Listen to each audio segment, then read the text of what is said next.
Welcome to OState Daily. Casey Porter here, joined by Chase Whitwiska on a day where the Cowboys, well, they put up a donut.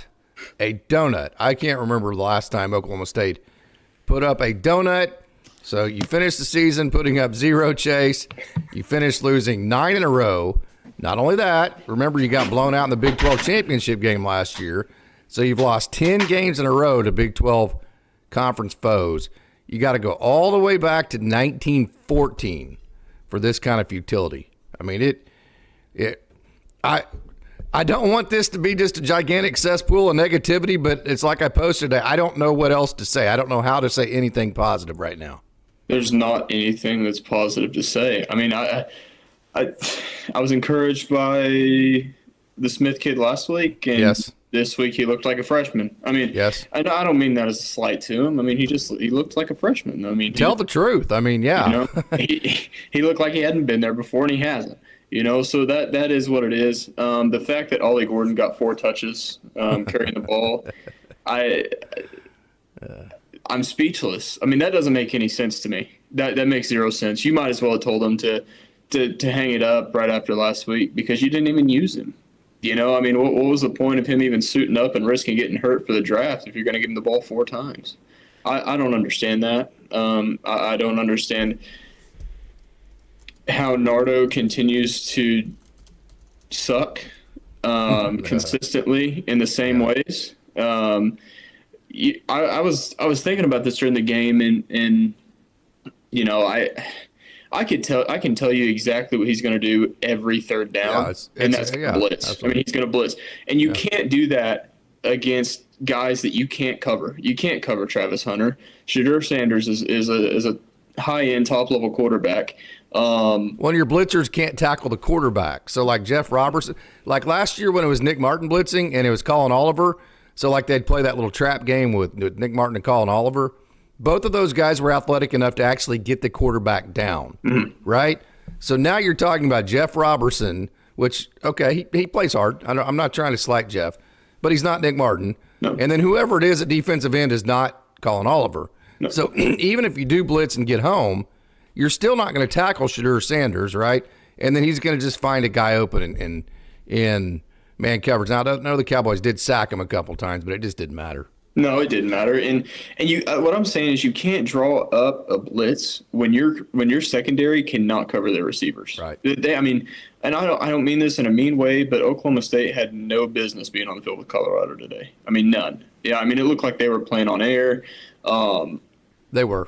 I mean, your secondary. There's no way in the world that you're going to match up man for man with Colorado in terms of your athletes. There's no possible way. So the fact that we continue to blitz and blitz and blitz and blitz, did we sack him 4 or 5 times? Sure, that's great. But he also torched us for like 300 and 400 yards. So it doesn't matter. And then we give one of our best players 438 yards, brother. There you go. And then one of the best players, you know, what was one of the best players in the country, and Ollie Gordon gets the ball 4 times. I can't wrap my mind around that. I don't get that. Yeah. Well, I don't know how you could. So if you look on the day, Travis Hunter, he touched it 10 times, 116 plus. That's just on offense, and he played defense. And then Wester was the killer. He touched 11 times. Shedeur Sanders threw the ball 41 times and threw 7 incomplete passes. So there's really just nothing to chew on about today's game. I really don't even want to talk about it. I don't even want to call it a game. I mean, that was not a game. I'm sorry. It just wasn't. I mean, literally 5 minutes into that, I think every Oklahoma State fan was like, oh, this is over. We're going to get blown out. 5 minutes into the game, right? So I don't even want to call it a game. I don't really want to talk about it because there's just nothing to analyze other than we just didn't show up.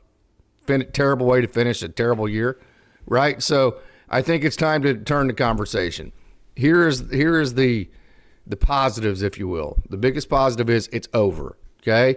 So I have not seen Mike Gundy's press conference. I did listen to the radio conference. I will say this. He said this point blank, Chase. I was very encouraged by this. He said he blew it last year in the transfer portal. It's not exactly how he put it. He said he did take ownership. He said the problem was he didn't want to pay these guys just to come in to visit, right? It just went again. It was like against his his philosophies. It was against his principles, is the way he put it. That's the exact word he used. It was against his principles just to pay people, just to bring them in. So he didn't do it. So he got like the lower rung type of guys. He said, that's on me. That got us behind the 8 ball. I don't know exactly how that's what he said. I'm paraphrasing here. Sure. He said that put us behind the 8 ball. I see that, and I'm going to completely change my philosophy. He point blank said that he didn't spend all the NIL money that he had available because he didn't believe in paying those guys for that type of situation, and that he's changing that this year. So Mike Gundy point blank said today he is going to go all out in the transfer portal. He's going to spend every penny he has available. So I deplore OSU fans. Please keep giving to the NIL fund, because your coach has stated he is going to use it, unlike he did last year, to the biggest degree that he possibly can to try to get this thing turned around. Yeah, I mean, I respect the heck out of that answer, to be honest. Yes, absolutely. I did too. It's not an easy thing to do, to take ownership when this season was this bad. I mean, like, seriously, it's really not an easy thing to do. So I respect him for that, and I respect him for him saying he's going to change, because that's especially for personality, the big personalities like that, to just be like, man, I've got to fix it. That's really encouraging to me, in my opinion. And I genuinely think this is why he's one of the best. He's one of the best coaches in college football. Has been. And he's been able to adapt throughout the years, yeah. And he's adapting again. He said he's willing willing to change. So that's definitely encouraging. I hope that when it comes to going and finding recruits in the transfer portal and stuff like that, those guys notice that he's willing to change as well. And there's light at the end of the tunnel, and they don't necessarily look at this season and make their deciding factor based on that. Right.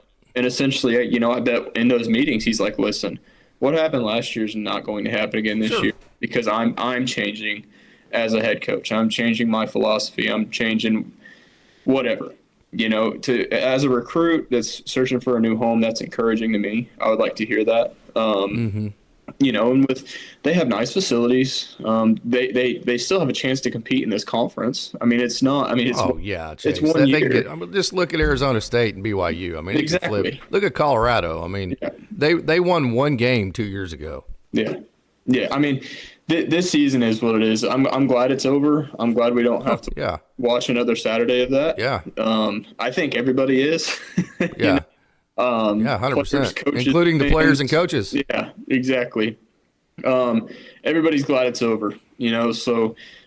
Which is sad. Yeah, but December is going to be huge for Oklahoma State. It's going to be huge in terms of who they go after in the transfer portal, what they do with their staff, if they do anything with their staff, who stays, who goes. I mean, there's a lot of things that are going to go into play this December, and it's going to be definitely a lot of fun and pretty interesting to keep an eye on. Yeah, I would agree. So I think the one thing, we're going to get to our comments here. Cressy and Okie Light, thank you so much for joining. We'll get to the comments here in a minute. I think the thing I'm most excited about is, as the season is still going, Mike Gundy can say, well, I'm going to show up at 5:30 in the morning, and I'm going to be in the office. If anybody has any questions, they can come by and see me at that time, and we're going to get back to work. Oh, they had a good week of practice. Oh, you couldn't tell that we're in a losing streak by the way that they were paying attention. All of that's over, right? Okay. So I don't have to hear that anymore. Okay. Which it's all coach speak. Okay. And we don't, like you say this all the time, we don't deserve to know anything else behind the curtains like that. So the rubber is getting ready to meet the road. And what I mean by that is, you mentioned in the last press conference, something has to change. Okay. I have stated several different times that it's a lot of change to change both coordinators. It's got to be almost a desperate situation. Casey Dunn has shown that he put some game plans together well, that when he had a quarterback that was mobile, he lost me today, brother. I'm sorry. Yeah. I mean, you take a true freshman from Sacramento, California, who really what he does is he uses his legs, and you have him drop back into coverage and throw into tight windows against Travis Hunter. That's your freaking game plan? I mean, I'm out. Okay. Yeah. I've defended Casey Dunn. You know that, Chase, right? Yeah, absolutely. And for the biggest part, I just don't want that. I don't know that big of a change, changing that much in your and your program is a plus positive, it is, because it can't be any more negative. I'm out on Casey Dunn. I can't take watching what he put out there today. What I can't watch is watching Milwaukee Smith walk off the field like, what the F just happened to me, right? Well, you just got your ass kicked because your coach couldn't dial up a freaking offense that could accent what you actually are capable of doing right now. He's not capable of being Tom Brady right now, right? With Travis Hunter on the other side. So I have not been on this bandwagon all year. You got to replace both coordinators, okay? You got to replace whoever the hell it is that's teaching our secondary how to play. Whoever that person is, that person has to go, right? Joe Bob Clements needs to go back to coaching defensive line, and you got to go find somebody that can coach linebackers. That's where I'm at right there. Charlie Dickey, whatever, I'm willing, if you're willing to tell me, hey, Casey Dunn did such a shitty job this year, it's impossible to decipher whether he actually was good or bad. I can live with that argument either way, but both coordinators got to go. Whoever's coaching the secondary has to go. Joe Bob Clements needs to go back down to defensive line. We need to go hire a really good linebackers coach, and then we need to figure out if Casey Dunn wants to continue to be the assistant coach and wide receivers coach. Great. I'm to the point now. If he doesn't, if he thinks that he deserves more than that from Oklahoma State after this shit, see ya. That's where I'm at. Is that too harsh? No. I mean, I've been waiting for you to say that all season. Well, Coach, the season's over. I wanted to have a full season's worth of evidence before that comment came out, right? No, that's completely fair. You know, both coordinators have to go. Period. Have to. Period. You can't play like you did today. No. You can't put that out because that just tells me it's going to come again, right? Yeah, he's going to absolutely. put out a good game, and then he's going to put out a shitty game, and it's just going to be up, down, up. And I just can't take the look on the players' faces. Like, no. What am I supposed to, like Ollie Gordon goes and slams his helmet, and I'm wanting to go, dude, stop, man. Quit throwing a fit. But then I'm going, well, I'd be throwing a fit too. He's gotten the ball what's he supposed to do? Yeah. Right? I mean, I can't take the look on Milwaukee's face walking off the field like, wow. I mean, that's the worst hour and a half I've ever spent on a football field. Yeah. I mean, and I get being a quarterback as a freshman is tough, but it's tougher when you have a terrible game plan. Yeah, he was given no chance. No. I mean, zero chance. No. In my opinion. No, I'm not the smartest guy on earth, but I'm just telling you, today cut my throat with Casey Dunn. I'm done with it. You got to throw a freshman out there against that, and that's the game plan you come up with. I'm done with you. I've said it. I don't know how many times I've said it on here. He does enough to keep his job, and he has anything he did positive this year is gone. Yeah. I mean, gone. So that's a great way to leave Oklahoma State, is just for us to remember how terrible you really are. I have a lot of respect for Casey Dunn as a coach. I really appreciate everything he's done. I really do. I can't take him as an offensive coordinator anymore. I appreciate him. If he wants to be at OSU the rest of his life, I'm good with it. Yeah. If he wants to be the wide receivers coach and take however much that pays and have a little bit extra bump to a stipend being the assistant coach, I'm great with that. I have total respect for Casey Dunn and for that type of deal, but I'm done with him calling the plays. Done. No, I hope he stays as a receivers coach, but that's it. Right. I mean, he needs to be demoted at the slot. Like that's the bare minimum that needs. Yes, bare minimum. Yeah. If not, just get rid of him. You know, it depends on who you go out and get as your offensive coordinator. Depending on what you do with Casey Dunn. So if you go and get a Cale Gundy, or if you go and get a history with coaching receivers in the past, then get rid of him. You know, there's no need to hold on to two different guys. But you know, if you go and get a running backs coach, or God forbid a quarterback coach, I mean, I like Tim Rattay. I like Tim Rattay. He does a good job. He recruits well. He develops well. It's not his fault that his offensive coordinator. He's in that same boat. If your offensive coordinator can't freaking call plays, how are you supposed to look good, right? Yeah, no, 100%. You know, I'm just saying. I mean, something has got to change. Lots of things, not something. Yeah, lots of things. A lot of things have to change. Yes. There's nothing wrong with saying that. Sorry, because I'm ranting. It's been so bad. It has, man. I turned the game. I don't turn games off. I fell asleep. I turned this game off in the third quarter. Yeah, I fell asleep. It was so bad to watch. I'd rather watch Boise State. I mean, I turned Boise State on and watched them beat up on Oregon State for the rest of the. So both OSU's lost, but what else is new? It's been so bad this year, to say the least. It hasn't been a fun season to watch. As a whole, there were bright spots. Last week was fine. Texas Tech was fine. BYU was fine. That's about it. That's for the offense. About it. Yeah. I don't know what else to say. Yeah. I'm kind of just left speechless at this point. I don't know if you should give Nardo a plane ticket to get home. I mean, I think you tell him to find a bus and pack his crap and leave. That's my opinion. Casey Dunn can at least get a plane ticket, and then you can kick him out too. That'd be just fine. I've never seen such a bad defense. It's ever. bad. I don't know. It's historic, Chase. I mean, I know we're sounding hyperbolic because I'm ranting, that kind of deal. But seriously, we're not exaggerating. It's literally that historically bad. It's unbelievable. Well, they're literally, and I'm not saying this as a joke, they are literally the worst in the country. It was second, and I think it was second and 32 today. And the guy, whoever the receiver was for Colorado, was like 1 yard off the line of scrimmage, and Corey Black holds him. Yeah. It's second and 32, dude. I mean, it's like, and then Justin Wright has 2 late hits out of bounds, and then it's just like, okay, so nobody prepared for this week.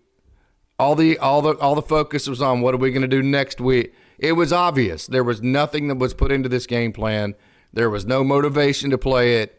This game did not exist to Oklahoma State, the coaches and the players. Period. I mean, I think there were it just didn't. There were two or three, and 2 at the minimum, that they had 12 defenders on the field. Yeah. They had 12 men on the field. Right.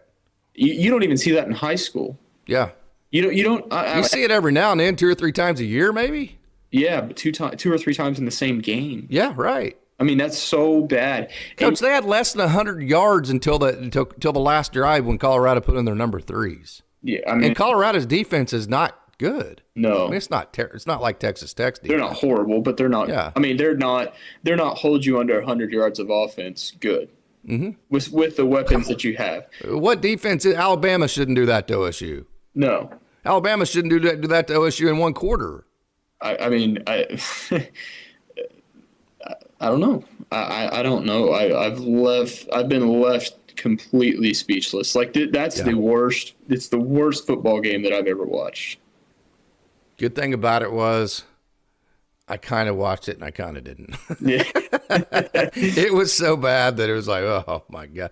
Like I honestly, whenever they ran the draw, on the 3rd and 12 with Alan Bowman. I checked out. Yeah. I was like, oh, okay. So it's like, okay, so here is Casey Dunn to a T. Okay. Or you're a pitcher, Chase. You'll get this. Okay. So the pitcher goes out and they have their A-game stuff, right? Everything that they put in the game plan actually is fitting the hitters they're facing, and then they're also executing. Well, they're going to have a good night that night, right? Sure. That's Casey Dunn. Okay, he puts together his 5 or 6 packages, and they hit that week. He gets a lead, and then he's got a couple of matchups that the other team can't solve, and he has a good night. That happens every now and then. But what makes a great, just a good pitcher, right? That's any pitcher that has any success at any level. But what actually takes you to that next level is, what if you go out that night and your game plan's not working and you don't have your A-game stuff? How are you going to be able to figure out how to adjust and grind and go to plan B to still figure out how to go those 5 or 6 innings and have a quality start? For Casey Dunn, every so often his plan A hits, right? Yeah. And it's pretty good because he finds he put in a couple little packages that work well that the other team never can solve. Every now and then that happens. But with Casey Dunn, I've said it 2 or 3 times, there is no plan B whatsoever. Either the 5 or 6 plays that he put in that week works, or we throw out a massive clunker. And because of that, That's not Division I quality. It's just not. No, it's not. I mean, Casey Dunn is the closest thing to, like, if you want to put him in just in terms of, trying to be relatable to something, he's like going to the casino. You get lucky about one every 10 times. And nine times out of 10, you're going to lose. Like you're going to lose your money, lose your bet. Right. And he is that's the best way I know to describe him. Yeah. It's like, hey man, but I hit it once. I'm going to go back. I hit it that one time. I'm going to go back and lost again. It's so bad. I mean, it is. I feel like I'm a broken record and saying things on repeat, but it is so bad. Yeah, it's historically bad. No, I agree. Well, Coach, this OSU hasn't lost. I mean, we're doing things we haven't done since 1914 in terms of winning and losing. Yeah. I mean, the 1991 team tied Iowa State, okay? 93, 94, that period, you didn't lose 10 conference games in a row, man. Yeah. I mean, this deserves this reaction, okay? Yeah. I mean, yeah. Sorry, it does. I don't disagree. I mean, Nardo might be one of the worst hires in the Gundy era. I mean, that's what one of our comments said. Well, name a worse one.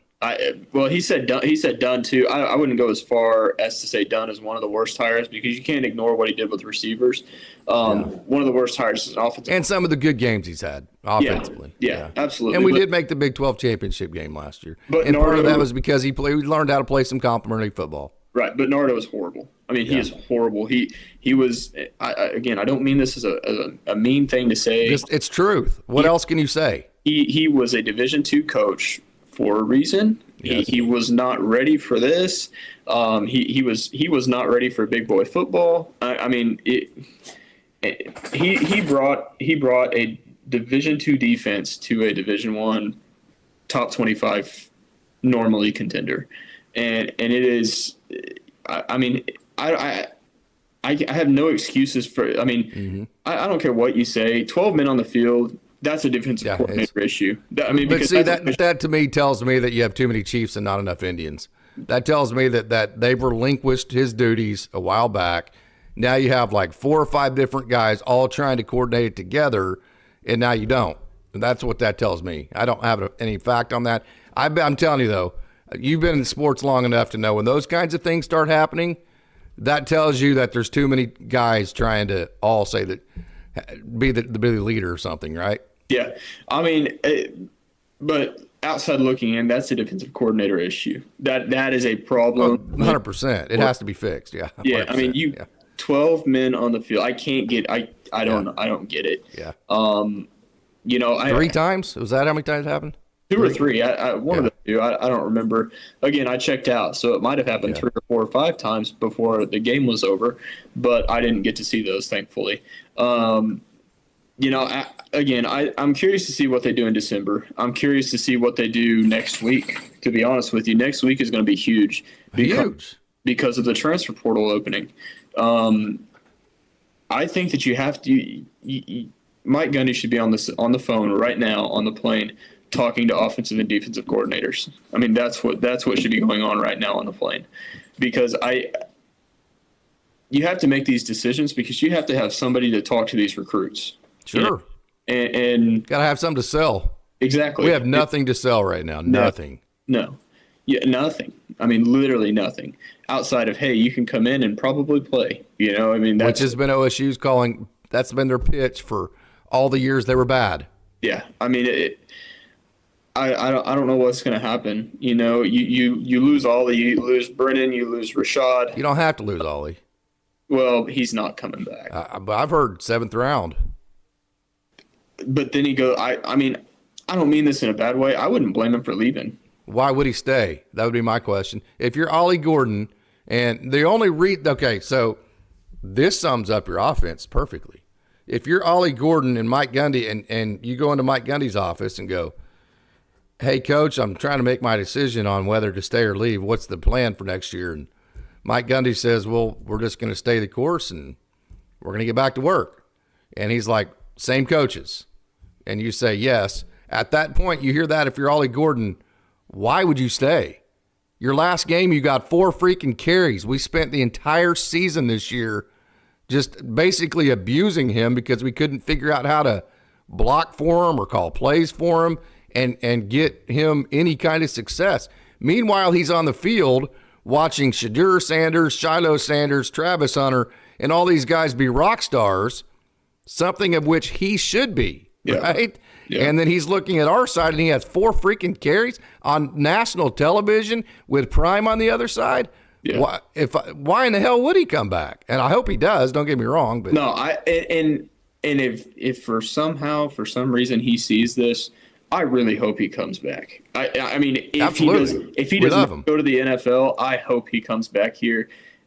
No hard feelings, and I don't blame him if he doesn't. You know, sure. I mean that's where I'm at, because if I was in his shoes, this season pushed me over the edge in terms of frustration. Oh my God, to say the least. And I heard something interesting on the radio the other day. Is to this point, he has 100 less carries than he had in the previous year. Mm-hmm. You can't let that happen. You can't. You can.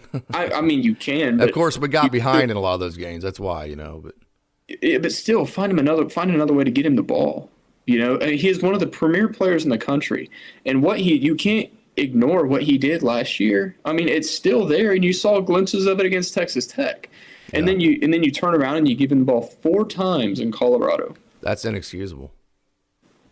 Yeah. I mean, I feel bad for him. Yeah. I really do. I feel horrible for him because not only did he have to deal with that all season, but he just got the absolute mess knocked out all year long, because it took too long to get a hole if there was going to be one, and in his mind, and I get it, he's like, man, I've got to get something positive, so I'm just going to run forward, use my body and use my weight and get forward. Mm-hmm. That was his mentality the whole season, because he didn't have time. And if he did have time, the holes weren't going to be there, So he was just like, well, I'll just get my 2 or 3 and see what happens. But then I won't get the ball for another 3 quarters. So we're going to be losing. Yeah, I mean, I don't know, but I don't understand where all the creativity against Texas Tech went. Where did that go? Ollie threw a pass against Texas Tech. Ollie touched the ball 4 times today. Where did the motion go? Where did the creativity go? What do you have to lose? You're not. I mean, I hope he's not the offensive coordinator next year. What are you going to show on tape? I mean, who cares? Who cares? I don't know why you didn't. I would have wished they would have done a triple reverse pass. I mean, I don't know, something that's just like, at least they're trying, but there was nothing. I mean, you're putting so much pressure and so much weight on a freshman quarterback's shoulders. And did he perform well last week? Absolutely. But to the point to where you're going to essentially run a Shadur Sanders offense with a freshman quarterback, expecting him to fit it into tight holes that very few quarterbacks can do, and very few quarterbacks can make those throws. You're expecting him to do that? Mm-hmm. When his primary weapon is his legs. Yeah, absolutely. Not his arm, but his legs. Yeah. He was one of the best dual threat quarterbacks, supposedly in the country. I mean, I don't know. Yeah. And you don't use him. That doesn't make sense to me. And if I'm him, I'm frustrated too. I may think about leaving as well. Yeah. Take my red shirt and get out of here, because it's gonna, especially if it stays with the same coordinator, it's just gonna get worse. I mean, you've seen it on repeat for 5 years. I don't know. I agree. In the 5-year deal, because I was getting ready to say, I was having flashbacks of Spencer Sanders, who he would have all these plays that were called like Milwaukee Smith got today, where he's being forced to drop in the pocket, throw into tight windows against guys that are totally covered, that aren't creating separation on the other end or whatever it may be, right? And then he's getting pissed about it. And then he starts forcing things, kind of like whenever Ollie forces something, it's like when he rushes the hole and runs to the back of his center or whatever. Whenever a quarterback forces something, it's like thrown into coverage or whatever it may be. And he would do that trying to make a play because like he just wasn't being given anything to work with.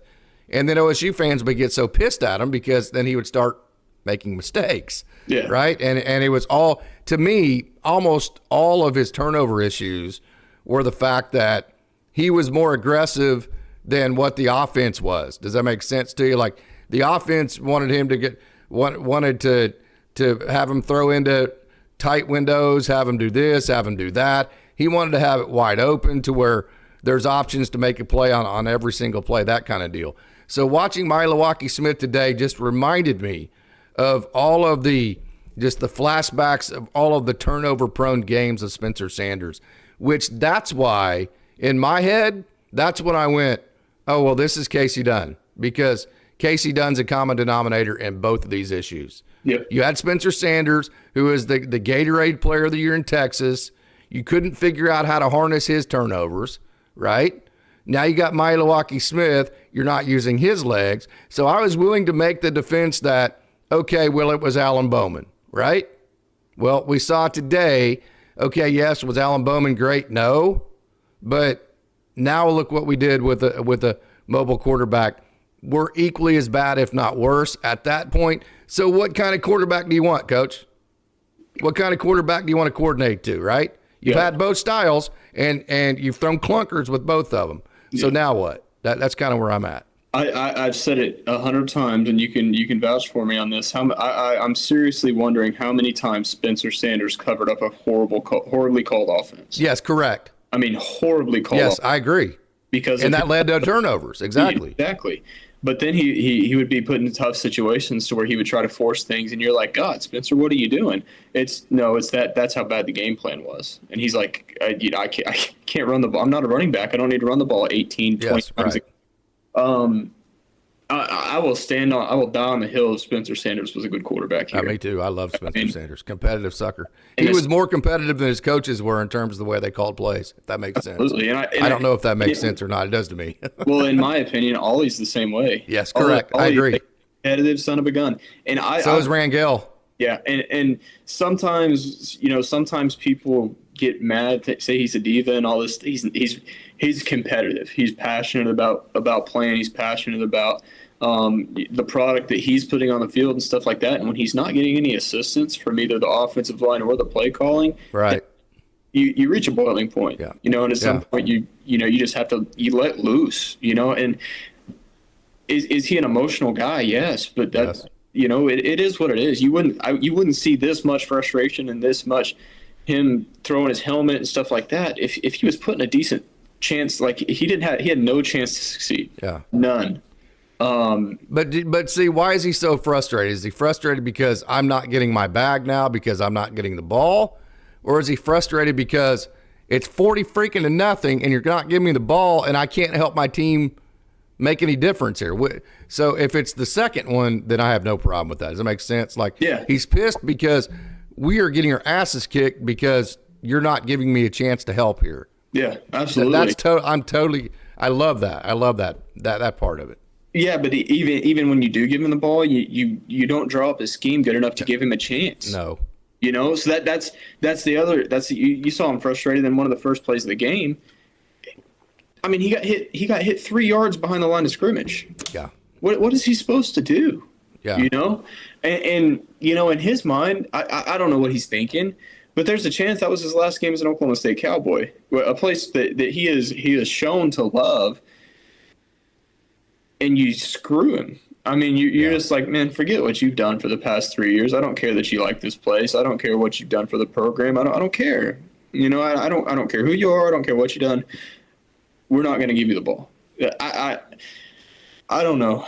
I don't get it. I don't understand. Frustrating, definitely. Hey, let's get to some of our chat. Cressy, hey, good evening, Cressy. Season's over. Gundy needs to fire somebody or be fired. I've been steady with this, Chase. It's one thing to fire your coordinators, fine. Those are the guys that call your plays, okay? Yeah. But this issue with our defense is so bad that just removing your defensive coordinator isn't nearly enough to get this fixed, okay? Yeah. First of all, you need to add depth. You need to have more explosive players. You need to have better talent, all that, yes, okay? But there's position coaches that need to be gone. Sorry, there just are. Mm-hmm. Hey, you're grown men, all right? You guys make 10 times more than I ever have coaching. You've seen how much time I put into my coaching, Chase, or have in the past, right? I mean, I get paid like 70 cents an hour, okay? You know that. You've seen it, okay? So you've either been fired or you're going to get fired, okay? And when you choose to go into coaching, you have chosen to go into a profession to where you either win or you get fired. Okay. Now, some coaches are lucky enough to be good enough to get paid $1 million to be in that same situation. Okay. Good for them. But having said that, like, if it's a high school coach that, like, I know what he's been through because I've been through it, and he doesn't get to recruit his own players and you know, whatever, okay, then yeah, I'm never gonna talk bad about that guy. I'm gonna support that coach. I'm gonna go to bat with that coach at all times. Yep. You get to recruit your own players. You're making $1 million a year, okay, and you are in a profession to where, because you're taking that amount of money, then you either produce or we need to find somebody who does. So I have zero problems whatsoever saying these coaches need to be replaced, and I don't feel bad about it whatsoever. Their family can go to the bank and take that $1 million and go find another job somewhere else and live a hell of a lot better life than what I have lived, putting the same hours in coaching. So I don't, you know, there is no sympathy for me on that end. No, I mean, am I too rough there? No, I mean, they're making a whole lot of money to do a terrible job, is what's happening right now. You get fired in high school for doing this kind of stuff, and you're making $3,000 stipends. Okay, yeah. I mean, and that's right. If that's not the profession you want to be in, then go do real estate or something. I don't know. There is no profession where you can make $1 million a year and be the worst in the nation at it. No, and there's. Unless you're Jerry Jones, of course. I get yeah. That's a totally different topic. But no, I mean, I agree 100%. There's no you shouldn't feel bad for criticizing or anything like that, because they've done a horrible job, you know. And here's the other thing about coaching: you either win and you're going to get criticized, or you lose and you're going to get criticized. I mean, that's just part of it. You know, it is what it is. People are going to like the way that you do things. People are going to hate the way that you do things. That's just part of it, and it is what it is.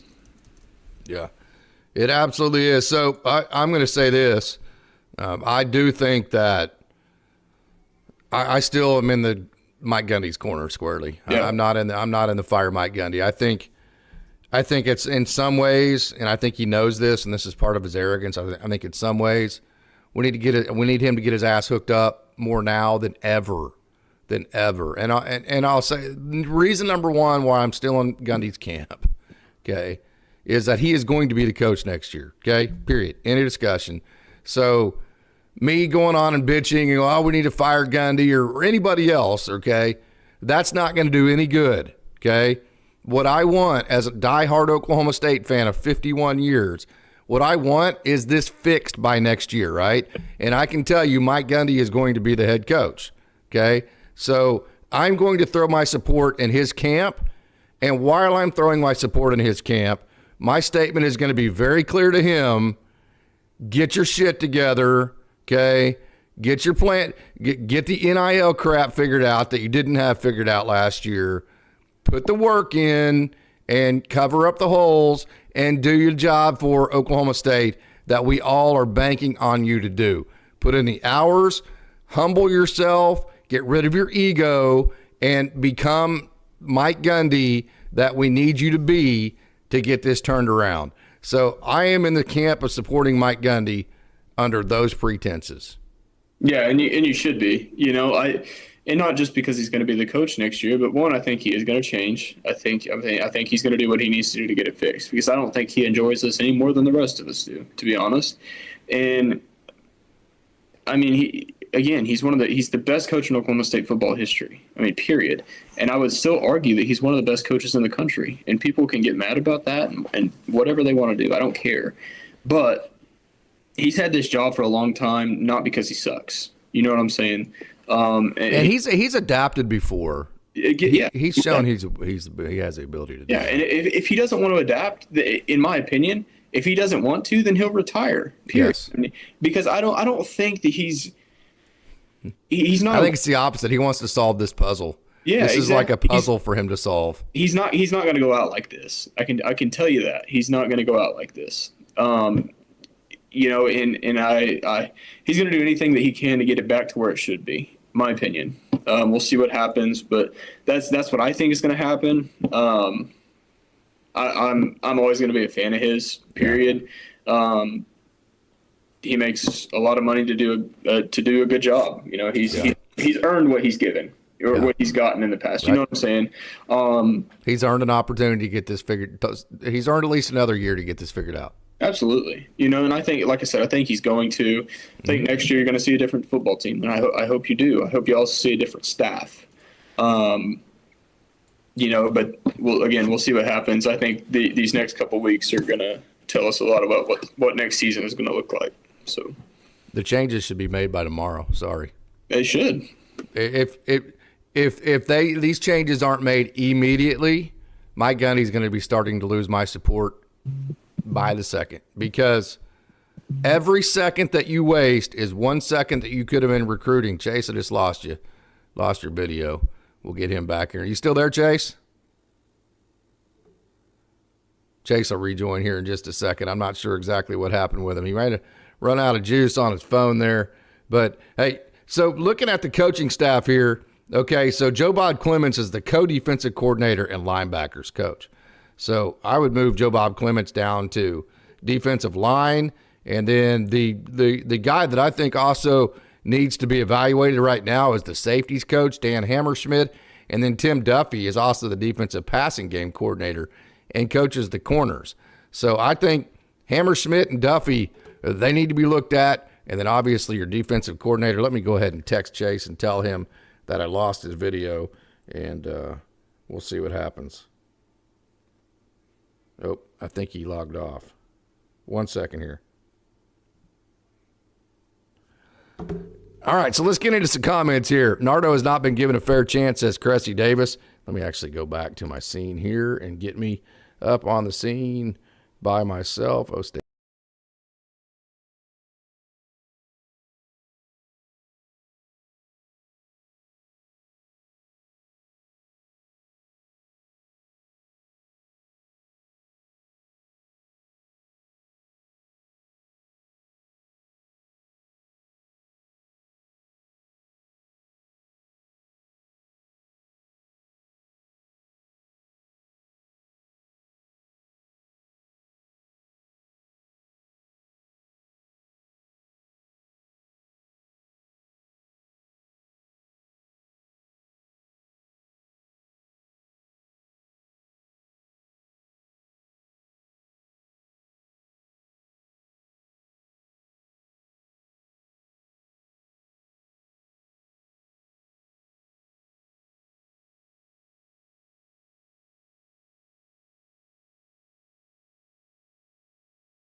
All right, there you are, Chase. Hey, you're up there. We were just reading some comments. Got Chase back here on the screen. Sorry about that. No audio on the stream. Well, I don't know what that is. Our audio's coming through. Bubba says no muted. Seth Ball saying no. Oh, that was on my other part. Oh, I'm muted. Dang. Okay, been muted for a while. There's no audio. I think that was whenever I changed over scenes. My bad, guys. Okay, I just got down to. I'm sorry about that. But we got into a bunch of comments about Bedlam 2022 and having respect for Spencer Sanders. Gundy having the thumbprint over the offense today. Gundy, if he doesn't make changes to his staff, do you think it'd be the right move to fire him? What do you think about that, Chase? I don't know, man. I'm a big Gundy fan. Everybody kind of figured that out by now. I don't know. You know, it's hard for me to say. It's hard for me to see going into next season without making a change. You know, I don't know how he can justify that. Now, if he throws up another clunker with the same staff, then there's a conversation that needs to take place. But I don't see that happening. And if they do come back for whatever the reason, I don't think that he should be canned right off the bat. But I think there's a conversation and then, you know, take it from there. Yeah. Yeah. I've got like 50 comments that whenever I switched over to just my scene, I guess my audio didn't carry over. So I greatly apologize for that. I was trying to get through the chat. I got late to the chat. And so by the time I got down to the comments, it had probably been 5 or 6 minutes or longer with no audio. They were sitting there watching I hope people can read my lips. So Hey, by the way, it's like that fish that gets off the hook, right? I was making my best comments of the night, that part of the show that you couldn't hear me. So, hey, let's get back to some of these comments. Gundy had his thumbprint on the offense today. Do you believe in that? No. Yeah. No. I mean, I think Casey Dunn's just really, really bad. Yeah. I don't think that's the case. No. Yeah. Okay, man, we're going to get out of here. This has been a great show. We've had a lot of people join. It's been, other than the fact that I didn't have audio for about 7 or 8 minutes, it's been a great show, right? But hey, do you have any final thoughts? No, man. I mean, don't give up. You know, I mean that's kind of it. You know, I'm glad the season's over. I think everybody is. It can't get it'd be hard to get any worse. Keep your eyes and ears open for what happens in December, and I think that you're gonna find out how next year's gonna look probably within the next few weeks, to be honest with you. So that's about it. But now enjoy basketball, go support baseball, wrestling, soccer, all that. Soccer just played, but all those good the spring sports, the winter sports, all that stuff. You know, it's not just a football channel. So absolutely. You know, go enjoy the rest of those sports. So yeah. Hey, Trey, that says, thanks for helping take the burn off this season. I'll say this too, Chase. This is another part where the rubber meets the road that I'm looking forward to with the offseason. If the season tickets don't come in and the NIL money doesn't come in, okay, then it's one thing to say, hey, we don't like your blocking scheme. You know, we don't like losing to Texas Tech. That's one thing, okay? As an admin, I'm talking about Chad Weiberg, Casey Schrum, right? Mm-hmm. But so it's debatable whether, you know, we're having the conversation, what coaches do you remove, whatever. It's opinion at that point, right? Yeah.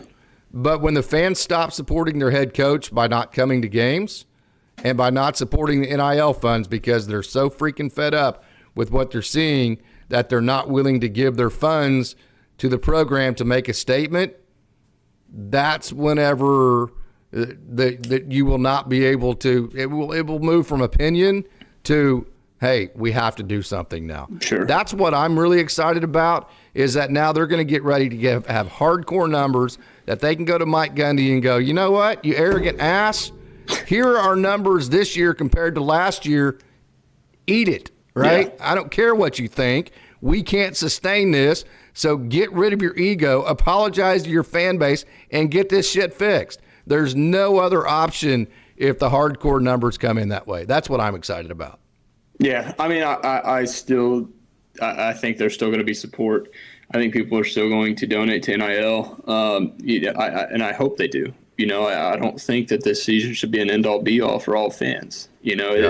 Sometimes you have a bad season. I'm not trying to make excuses here, but that's just the reality of it. Teams have bad seasons. It is what it is. Move on and, look forward to the next one. Hey, by the way, I wanted to say before we get out of here, I know you got to get out of here. Okay, so I released my interviews with Paul Duran and also Tony Jones today. I loved those interviews. They were such an honor for me to do. So before we get off, Chase, I want to go through what I got coming up this week. Yeah. So I've already got them armed. I got Joey Graham coming on Wednesday.